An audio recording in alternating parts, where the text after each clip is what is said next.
Centro Antiviolenza di Vittorio Veneto, CAV, aperto giornalmente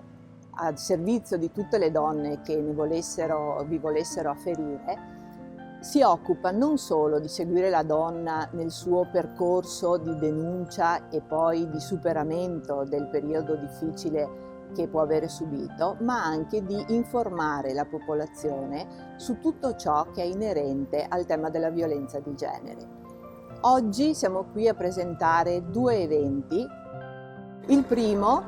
grazie al contributo del Sor Optimis Conegliano Vittorio Veneto e dell'Arma dei Carabinieri, sarà trasmesso il 25 novembre in diretta sui canali YouTube e la pagina Facebook del Comune di Vittorio Veneto alle ore 21 e prevede l'illuminazione della facciata delle caserme dei Carabinieri di Conegliano e di Vittorio Veneto e una lettura all'interno dell'aula tutta per sé presente in caserma da parte di Katiuscia Bonato, che ci donerà due brani che raccontano storie di violenza sulle donne. L'aula tutta per sé è una stanza dedicata alle donne che possono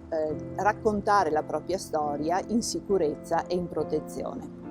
Il secondo evento, il giorno successivo, quindi giovedì 26 alle ore 20:30, vedrà la partecipazione della criminologa dottoressa Roberta Bruzzone, che ci spiegherà cosa c'entra la violenza con l'amore. Quindi l'invito è a tutte voi e a tutti voi a partecipare ai due eventi, ad essere anche testimoni e promotori di questi eventi con la vostra rete, perché è solo grazie all'unione, è solo grazie al colore arancione e alla rete di tutti noi che possiamo fermare questo indegno comportamento.